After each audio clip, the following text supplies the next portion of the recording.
Okay guys, so the quarterfinal workouts have just been released. This is just a initial video on absolute first thoughts for those that are getting after the workout pretty soon or early in the morning. So we have the front squats, starting with the heaviest load into the handstand walks, front squats again, muscle ups, front squats the lightest load, and then chest to wall handstand push-ups. Really good workout to get us started.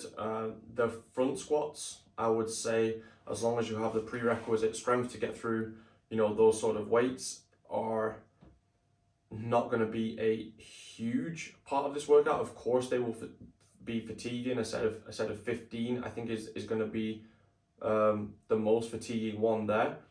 But for the majority, I think it's going to be going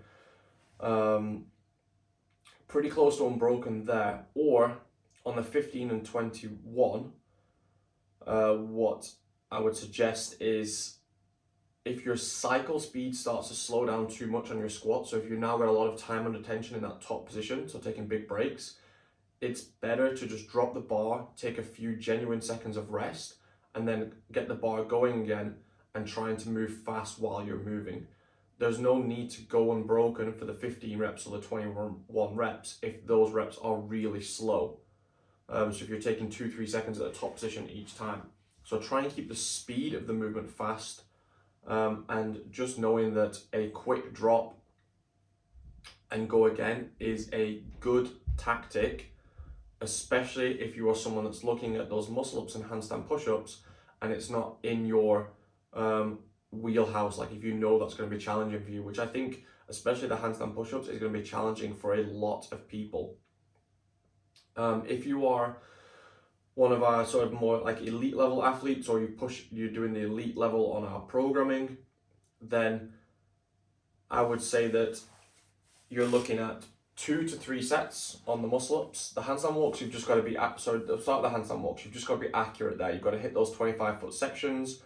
No silly mistakes like not having your hands fully over the line, not having your hands fully behind the line, so you're getting no reps. Like a no rep at the finishing position is so costly here. And I would almost say if you get a no rep in those first 9, like if this is you getting to semifinals, I would just stop and rest 15 minutes and go again. All you've done is 9 front squats, but doing a whole extra handstand walk is not going to set you up in the right mindset for the rest of the workout, and it's just extra fatigue that you don't need. But try not to get any no reps there. You go into the squats again, and like I said, maybe a quick break there, but keep the cycle speed. The muscle ups, if you're someone that has 15 plus unbroken, I would still say that you're going 2 sets here. So maybe you're like 9 and 6 or 10 and 5.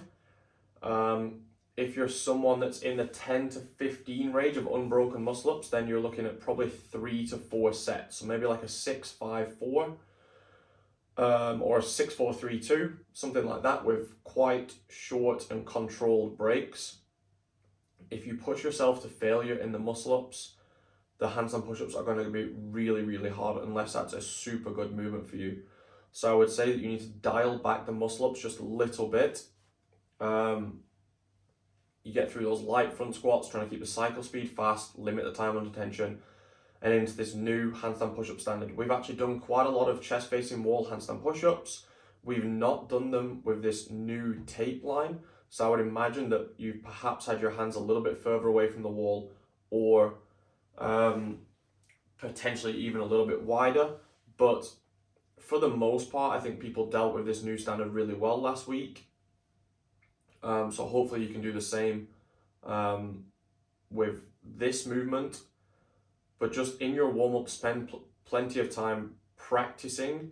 Don't rack up too much volume if it's a difficult movement for you, but practicing the position, practicing the how quick you can get up into that position. You have to remember that starting from a wall walk every time means that going to potentially, if you're someone that likes to bang out singles on those handstand push-ups, that's not really going to be a great tactic here. So you're going to need to kind of push those set sizes a little bit, potentially then taking longer rests in between sets.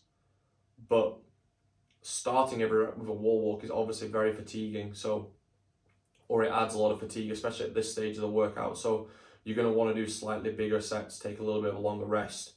I'm not going to give you a target finishing time because that was going to vary so much, and I don't know any scores of this workout just yet.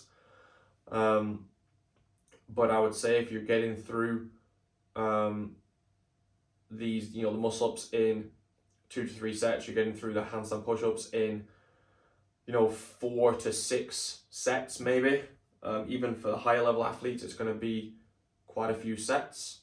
Then you're going to be doing really good. But it's just breaking up smart, holding back a little bit on the pacing of the handstand walk and the muscle ups, and then really going for it through those handstand push-ups.